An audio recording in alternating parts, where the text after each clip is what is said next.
और इसी बीच एक बड़ी खबर आ रही है सीतापुर से। सीतापुर में पत्रकार की हत्या का मामला सामने आया है। जल्द वारदात का खुलासा होगा, यहां पर आईजी ने यह बयान दिया है। आपको बता दें, बड़ी खबर आ रही है सीतापुर से। सीतापुर में पत्रकार की हत्या का मामले को लेकर के आईजी ने यह खुलासा किया है कि जल्द वारदात का खुलासा किया जाएगा। हत्या के पीछे की वजह अभी साफ नहीं हो पाई है। पत्रकार राघवेंद्र को मारी गई थी 4 गोलियां। संदिग्धों से पूछताछ कर रही है लगातार पुलिस। तहसील जाते वक्त हुई थी ये हत्या।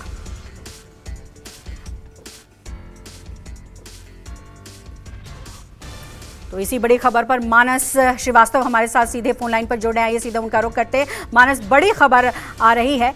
सबसे बड़ी बात यह है कि जिस तरीके से आईजी ने यह बयान दिया है कि जल्द ही खुलासा होगा, और ऐसे में इस खुलासे का इंतजार सभी लोग करें। क्या कुछ खबर छन के आ रही है, किस तरीके से यह हत्या की साजिश रची गई, क्या है अपडेट?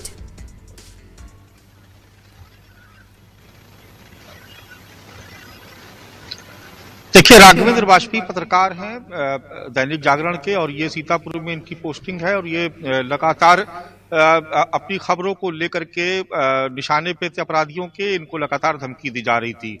2 प्रमुख तौर से खबरें थी। एक तो उन्होंने धान खरीद घोटाले पर लगातार खबर लिख रहे थे। दूसरा, कुछ लेखपालों के द्वारा वहां पर जमीनों में गड़बड़ी की गई थी, उसको लेकर के, इस घपले को लेकर के खबर लिख रहे थे। परिवार वालों के मुताबिक उनको 10-12 दिन पहले ही किसी लेखपाल ने उनको धमकाया भी था कि खबर लिखना बंद कर दो वरना इसका अंजाम भुगतना पड़ेगा।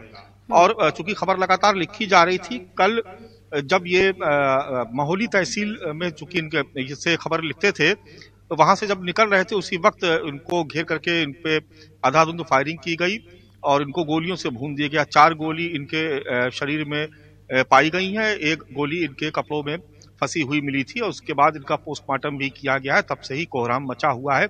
इस घटना को लेकर के योगी सरकार पर विपक्ष हमले कर रहा है। कल से ही आज कांग्रेस के प्रदेश अध्यक्ष अजय राय गए थे और वहां पर उन्होंने जो मृतक परिजन है उनसे मुलाकात की और 1 करोड़ का मुआवजा देने के लिए और पत्नी को नौकरी देने के लिए भी डिमांड की है।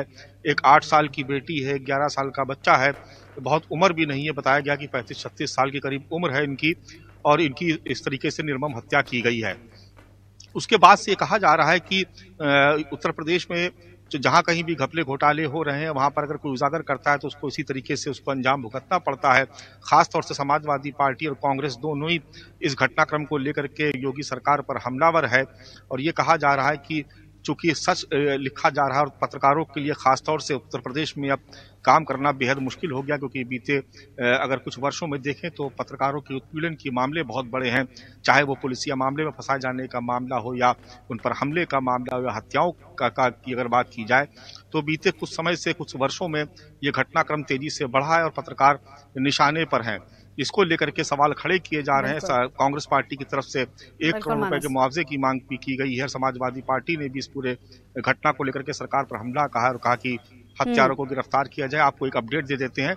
कुल 8 लेखपाल अब तक हिरासत में लिए जा चुके हैं, जिनसे पूछताछ चल रही है, क्योंकि शक की सुई इस बात की तरफ घूम रही है कि लेखपालों ने वहां पर बड़े पैमानों पर जमीनों में घपले घोटाले किए, करोड़ों का हेरफेर किया है। शायद इन्हीं खबरों को लेकर के बिल्कुल मानस, ये पूरा आप नजर बनाए रखिएगा। हम आगे भी आएंगे आपसे अपडेट लेने के लिए, लेकिन वक्त हो चला है एक छोटे से ब्रेक का। आप देखते रहिए News 24।